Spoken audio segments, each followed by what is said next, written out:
Hello दोस्तों, आज हम गौतम बुद्ध के 20 उपदेशों के बारे में जानेंगे जिससे आपका पूरा जीवन बदल सकता है। तो एक बार इस वीडियो को पूरा जरूर देखना और कमेंट में नमो बुद्धाय जरूर लिखना। तो चलिए हम शुरू करते हैं।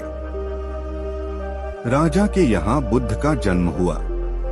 पिता ने ज्योतिषियों को बुलाकर भविष्य पूछा। उन्होंने कहा, या तो यह सम्राट होगा और या तो यह साधु होगा। एक तरह से देखा जाए तो सच्चा सम्राट भीतर से साधु ही होता है।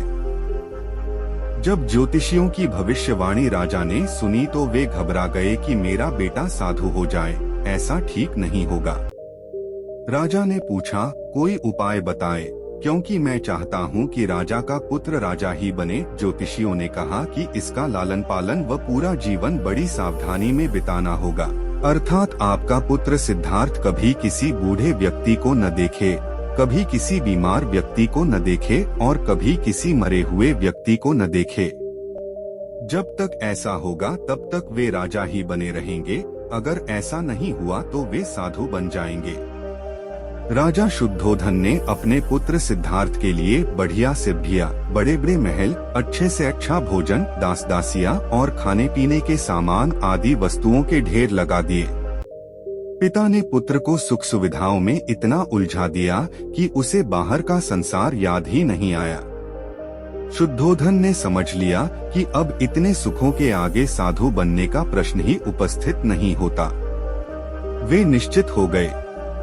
राजा शुद्धोधन ने बिल्कुल पक्की व्यवस्था कर रखी थी कि उनका पुत्र सिद्धार्थ जीवन में कभी भी वृद्ध, बीमार और मृतक व्यक्ति को देख न सके, क्योंकि वे अपने पुत्र को खोना नहीं चाहते थे।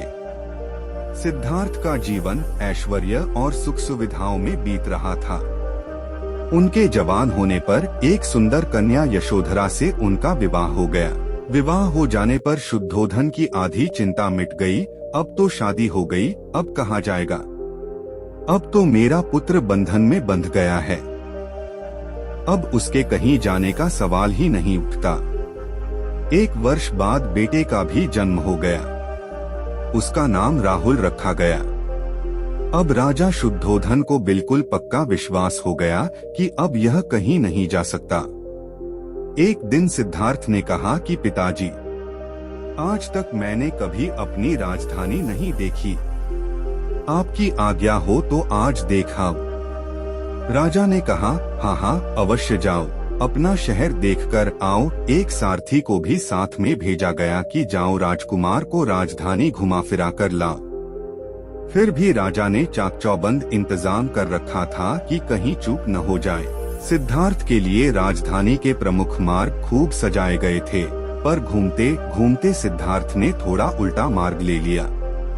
वे उस मार्ग से गुजरने लगे जहां पर तैयारी नहीं थी और आज उनको बहुत आश्चर्य हुआ जब पहली बार उन्होंने एक बूढ़े आदमी को देखा। कमर झुकी हुई, पूरी चमड़ी में झुर्रियां पड़ी थीं। वह परेशानी और दुख से बेहाल था। उसकी चाल बहुत धीमी थी। बूढ़े की झुकी हुई कमर को देखकर सिद्धार्थ को एक झटका लगा और सारथी से उन्होंने पूछा, क्या एक दिन मैं भी बूढ़ा हो जाऊंगा? सारथी ने कहा, हाँ राजकुमार, हर व्यक्ति के जीवन में 3 अवस्थाएं आती हैं, बचपन, जवानी और बुढ़ापा। एक दिन तुम भी बुढ़ापे की अवस्था में जाओगे। हे राजकुमार, यह संसार का नियम है। चाहे गरीब हो या अमीर, सबका शरीर शिथिल अर्थात बूढ़ा होता है। राजकुमार सोच में पड़ गया। सारथी ने रथ को आगे बढ़ाया तो कुछ दूरी पर एक बीमार व्यक्ति मिला जो रोगों से घिरा हुआ था। उस पीड़ित व्यक्ति को देखकर राजकुमार का मन बहुत ही दुखी हुआ। राजकुमार ने पूछा, इसको क्या हुआ है? सारथी ने कहा, यह व्यक्ति बीमार है, इसलिए यह कराह रहा है। इस संसार में दुख और सुख दोनों हैं। यह अपने अपने भाग्य की बात है कि कोई दुखी है और कोई सुखी है। क्या मैं भी कभी बीमार हो सकता हूँ? सारथी ने कहा, आप यह विचार अभी छोड़ दें, समय बड़ा बलवान होता है। ये सारी बातें कर्मों पर निर्भर करती हैं। चाहे राजा हो या रंक, सुख दुख सब पर आते हैं। अगर शरीर में कोई रोग आना है तो वह आएगा। यह सब सुनकर राजकुमार सोच में पड़ गया।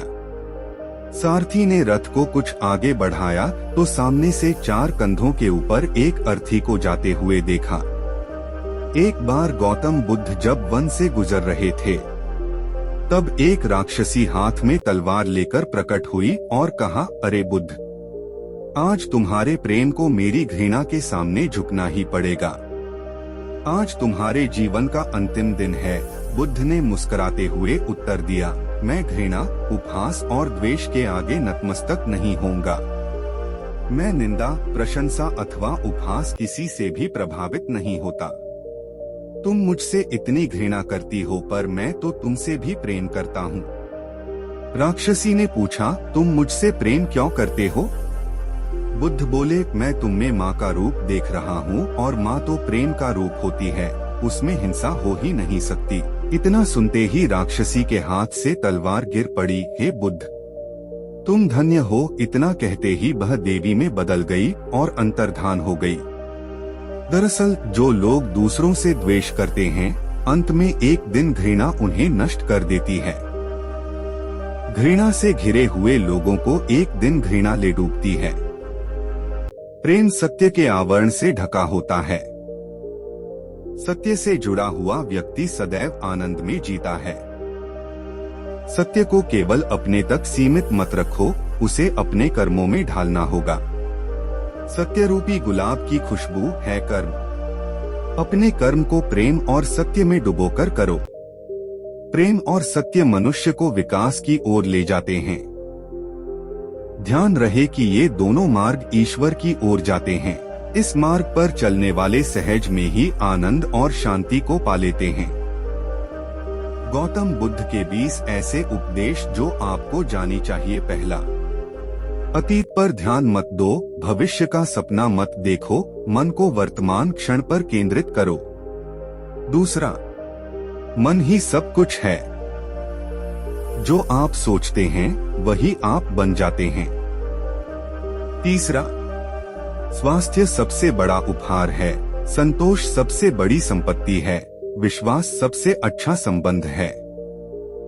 चौथा, शांति भीतर से आती है, इसे बाहर मत खोजो। पांचवा, कोई भी हमें नहीं बचा सकता, केवल हम खुद। कोई नहीं कर सकता और कोई नहीं करेगा, हमें स्वयं ही रास्ता चलना होगा। छठा, क्रोध को पकड़ना ऐसा ही है जैसे किसी और पर फेंकने के इरादे से एक गरम कोयला पकड़ना, आप ही जलते हैं। सातवां, हजारों मोमबत्तियां एक ही मोमबत्ती से जलाई जा सकती हैं और मोमबत्ती का जीवन छोटा नहीं होगा। खुशी को बांटने से कभी कम नहीं होती। आठवां, 3 चीजें कभी छुपी नहीं रह सकती, सूर्य, चंद्रमा और सत्य। नौवीं, शरीर को अच्छे स्वास्थ्य में रखना एक कर्तव्य है, अन्यथा हम अपने मन को मजबूत और स्पष्ट नहीं रख पाएंगे। 10वां, आप अपने क्रोध के लिए दंडित नहीं होंगे, आप अपने क्रोध द्वारा दंडित होंगे। 11वां, खुशियां कभी कम नहीं होती जब उन्हें साझा किया जाता है। 12वां, मनुष्य का दिमाग और हृदय ही सबसे महत्वपूर्ण हिस्सा है। 13वां, हर सुबह एक नया जन्म है, हर दिन एक नया जीवन है। 14वां, आपका उद्देश्य आपका मार्गदर्शन करेगा जब तक आप उसे स्पष्ट रूप से देखेंगे। 15वां, सही समय पर सही कार्य करना ही सफलता है। 16वां, खुशी को अपने जीवन का हिस्सा बनाओ ताकि आप दूसरों को भी खुशी दे सकें। 17वां, जो आप सोचते हैं वही आप बन जाते हैं। 18वां, ध्यान सबसे बड़ा साधन है आत्मज्ञान का।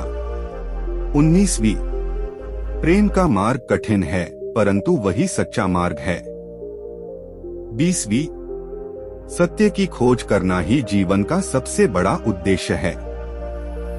अगर यह वीडियो आपको अच्छी लगी हो तो वीडियो को लाइक करें और हाँ, चैनल को सब्सक्राइब जरूर करें। नमो बुद्धाय।